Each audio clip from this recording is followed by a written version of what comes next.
What a blessing it is for me to be here with each and every one of you. This is consecrated space in terms of an institution that has been going for 61 marvelous years. Let's first give it up for this grand institution.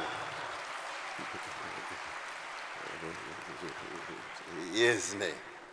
I know we don't have too much time, but I do want to say this very, very clearly.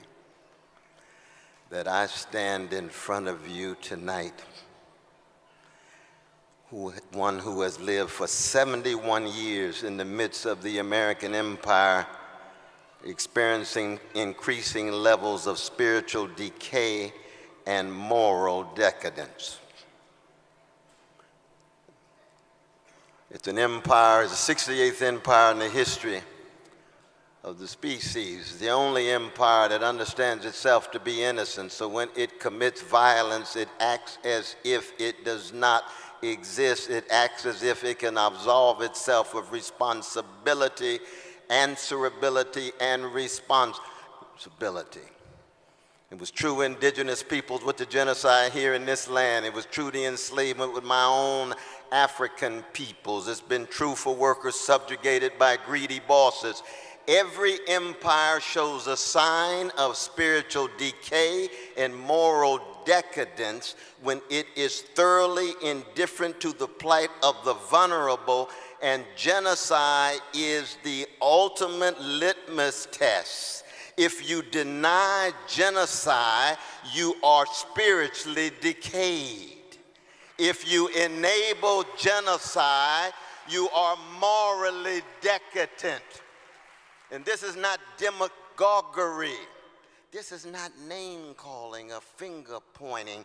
This is true for every empire that experienced military outreach. And America has 800 military units around the world, 130 special operations in over 100 countries, with 62 cents for every $1 going to the military, trillions of dollars on war. But when it comes to poor people, working people here, mass incarceration, wealth inequality, poverty, and yes, the direct connection between our precious Palestinian brothers and sisters, ongoing and indescribable genocide and ethnic cleansing and apartheid-like treatment.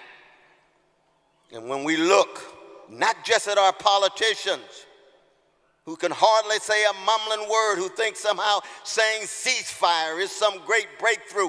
This is not a political issue. This is not a matter of electoral strategy. It's a matter of morality. It's a matter of spirituality. It's a matter of staying in contact with the precious humanity of a slice of our species who are Palestinians.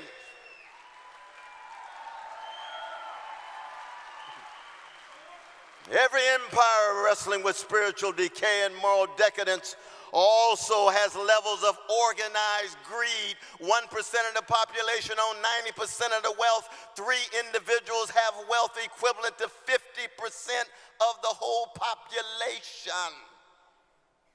My God, what a time to be alive. And how then do we transmit and bequeath the best of our traditions to our young people?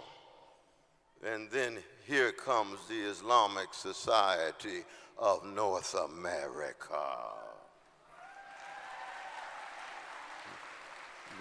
That we have a depth of spirituality that says that a Palestinian baby has the same value as any other baby in the world, no matter what color, no matter what gender. It can be an Ethiopian baby, it can be a Guatemalan baby, it can be a black baby, a white baby, a Iranian baby, an Iraqi baby. Somewhere I read in the history of the great prophetic tradition of Islam, and I learned it from Malcolm X, I learned it from Muhammad Ali, I learned it from the brothers and sisters on the chocolate side of town, even though I'm a Christian coming out of Shiloh Baptist Church and the legacy of Martin Luther King Jr. and Fannie Lou Hamer. I had some Islamic brothers and sisters who were with me in the foxholes then, and I'm with them in the foxholes now. And it's not a question of skin pigmentation, it's a question of soul formation and moral cultivation. And any of us who still have the audacity to believe in a God who is beneficent and merciful and great and grand knows that we have to look at our country, our nation state, through the eyes of that legacy. And it means then even the new immigrants, you all have to be very, very careful that you do not become seduced by the intoxications of middle-class living. You've got to make sure you don't become drunk with the mind of American prosperity. There's something called a vocation, not just a profession. You have a calling, not just a career. That's true for every one of us. But let us never, ever reduce our deep commitment to God with some allegiance to a flag or a nation state. There's nothing wrong with loving aspects of America, but the American nation state must never become an idol.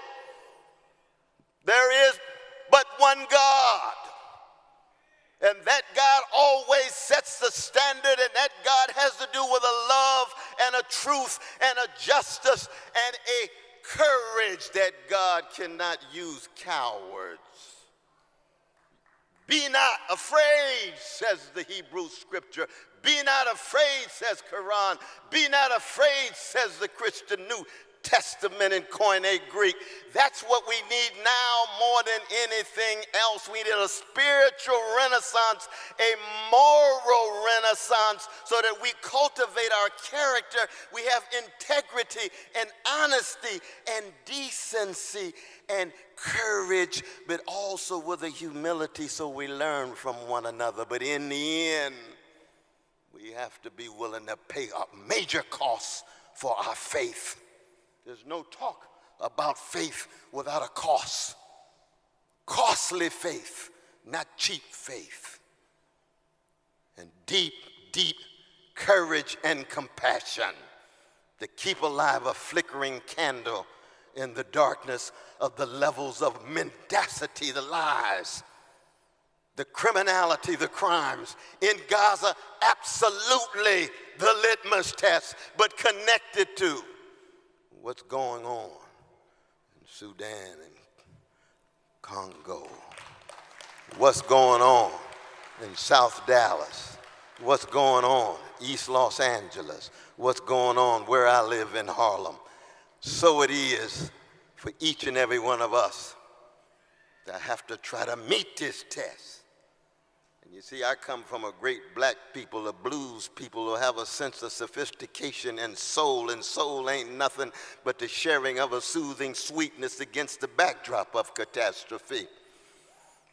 So each and every one of us have to do it with our own style, with a smile in our heart, with deep, deep joy, not that cheap joviality that people talk about, that deep joy that works through suffering and comes out on the other side with a gift from a God that sustains us.